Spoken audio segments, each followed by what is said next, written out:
লোকসভা কেন্দ্রে তৃণমূল কংগ্রেস প্রার্থী হাজি নুরুল ইসলামের সমর্থনে বসিরহাট দক্ষিণ বিধানসভায় ব্লক এরিয়ায় প্রস্তুতি সভা হয়ে গেল।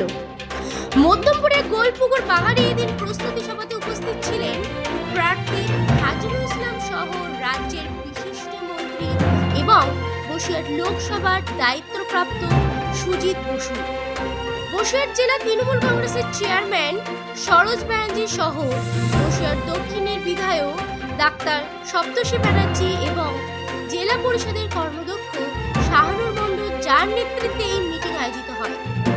আমাদের কাছে শুধু বড় জিনিস নুরুলকে পাওয়ার পরে যে আমাদের প্রার্থী পরিচিতি লাগবে না, আর অন্যান্য দলের প্রার্থী পরিচিতি লাগবে, কিন্তু আমরা অনেকখানি এগিয়ে আছি।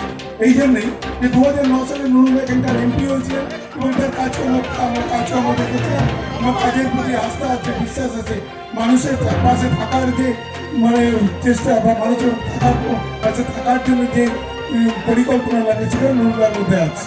আমরা প্রার্থী করে মমতা বন্দ্যোপাধ্যায় আমাদের পাঠানোর প্রার্থী, আমাদের সেনাপতি অভিষেক বন্দ্যোপাধ্যায় তাদের নেতৃত্বে আমরা টাউন ব্লক সব জায়গায় জিতবো। এবং বসিরহাট বিগত দিন 21 সালে 25,000 ভোটে জিতেছিল, সেটা ছিল এখনো অব্দি স্বাধীনতার পরে যতগুলো জয়লাভ বিধানসভার নিরিখে সব থেকে বেশি জয় আমরা আশা। এছাড়া উপস্থিত ছিলেন ব্লক এবং পঞ্চায়েতের দলের সমস্ত নেতৃবৃন্দ। সবার শুরুতেই উপস্থিত সমস্ত পঞ্চায়েতের জয়ী মেম্বার, বুথ সভাপতিদের উপস্থিতি জানান দেওয়া হয়।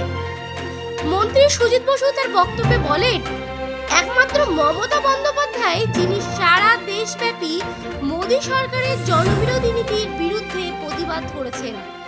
তিনি বলেন, মোদীর গ্যারান্টি কখনো ফলপ্রসূ হয়নি, কিন্তু দিদি যা বলেছেন আজ পর্যন্ত তা করে দেখিয়েছেন। সিএ নিয়ে বিভ্রান্ত হতে বারণ করেছেন।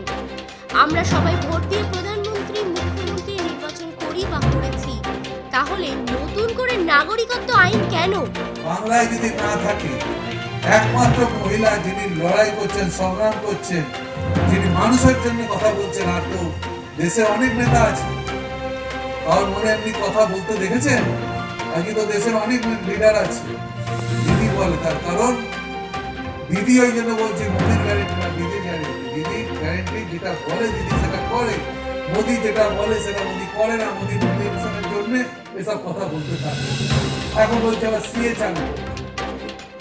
আচ্ছা বলুন তো, আপনি ভোট দেন, আপনার ভোটে নুরুল জিতবে, আপনার ভোটে সুজিত বোস জিতবে, আপনার ভোটে মুখ্যমন্ত্রী হবে, আপনার ভোটে প্রধানমন্ত্রী হবে, তাহলে নতুন করে কি আসার দরকার আছে? নতুন করে আর কোন কার্ডের দরকার আছে? নুরুলকে অনেক ভোটে জেতা, তারপরে আমি দিদিকে কথা দিয়েছি।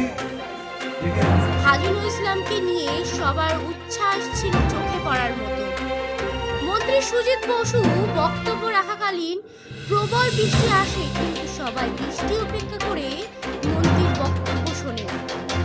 ক্যামেরায় জগন্নাথ শাহর সাথে আমি আফরা আহমেদ, খবর এখন বাংলা।